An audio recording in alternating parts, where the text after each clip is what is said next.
Hello hello hello, welcome back to our channel Akhand Gyan. और बताओ कैसे हो सब लोग, मजे में तो हो ना। उम्मीद करता हूँ मजे में होगे, अगर नहीं हो तो कमेंट में बताओ। ये अखंड ज्ञान का बाबा तुम्हारी समस्या का हल करेगा। अभी तो फिलहाल चैप्टर पढ़ाना है, तो चलो चैप्टर करते हैं स्टार्ट। और चैप्टर का नाम है सिल्क रोड। तो चलो चैप्टर करते हैं स्टार्ट। उससे पहले सब्सक्राइब ठोके कि नहीं ठोके? अगर सब्सक्राइब नहीं ठोके हो तो ठोक दो और आ जाओ अखंड ज्ञान की फैमिली में। तो चलो चैप्टर करते हैं start. A mouse 'cause I'm an albatross.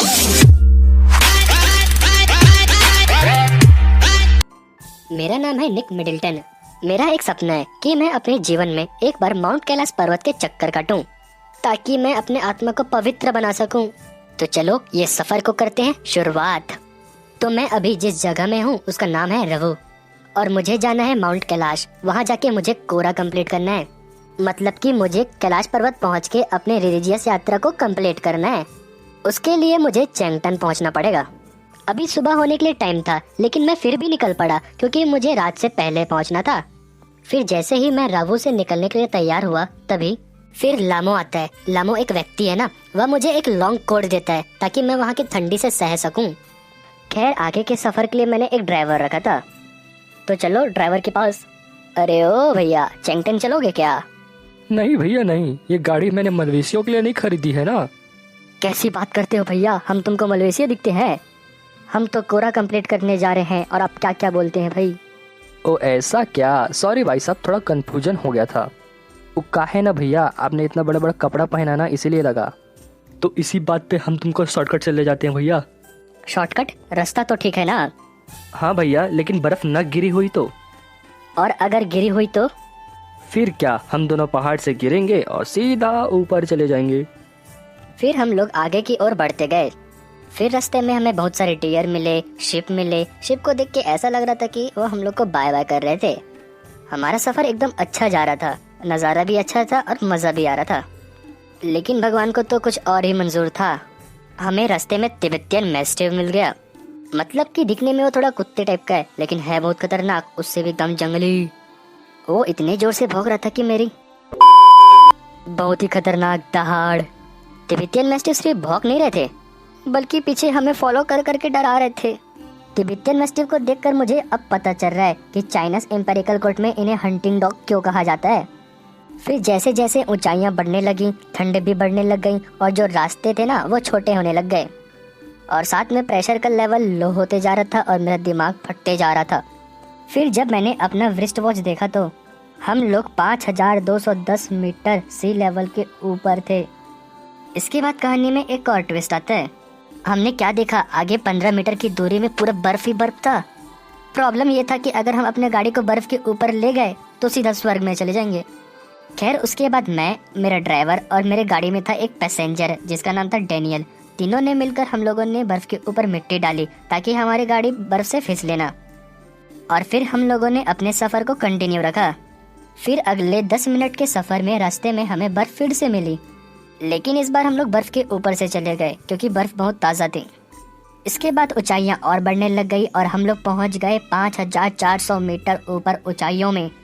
फिर जितनी ज़्यादा ऊंचाइयां बढ़ने लग गई उतना ज़्यादा मेरा सर फटने लग गया। फिर मैंने पानी पिया और करता ही क्या, फिर हम लोग 5515 मीटर ऊंचाइयों में थे और हमें वहाँ पास एक बुद्धिस्ट कैर्न मिला, जो कि पत्थर के ऊपर पत्थर रख के बनाया गया था और उसमें बहुत सारे प्रेयर फ्लैग्स लगे हुए थे। फिर आगे हमने ट्रेडिशन के हिसाब से हमने उसका राउंड लगाया। फिर जो मेरा ड्राइवर था उसने अपने गाड़ी के चक्के बदल लिए और जब डीजल की टंकी खोली तो अचानक से एकदम खतरनाक आवाज आई, जिसे सुनकर मैं डर गया। मेरे को तो ऐसा धक धक हो रहा है मेरे को। फिर ड्राइवर ने बताया कि लो प्रेशर के कारण ये आवाज आई। खैर उसके बाद हम चल पड़े। फिर जैसे जैसे धूप आने लगती, ठंडी कम होने लगती और साथ में मेरे सर का दर्द भी कम होने लगता।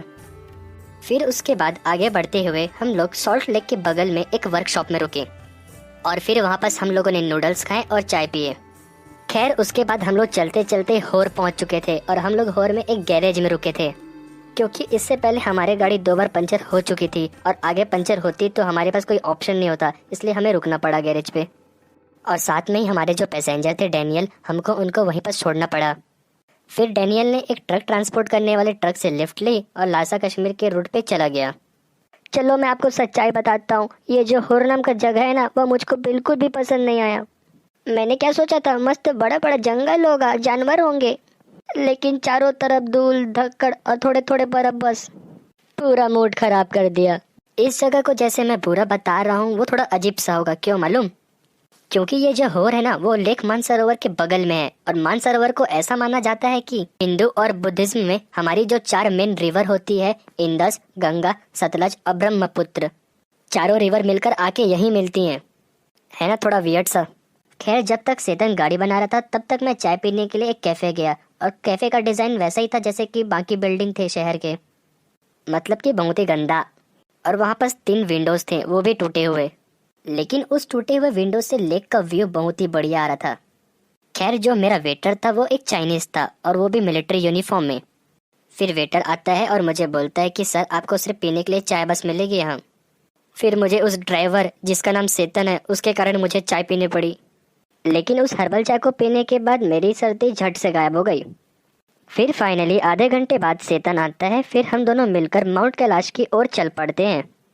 फिर चलते चलते रात के 10:30 बज गए। फिर हम लोगों ने एक रूम बुक कर लिया। फिर जब मैं सोने गया तो मुझे नींद नहीं आ रही थी क्योंकि ठंड बहुत लग रही थी।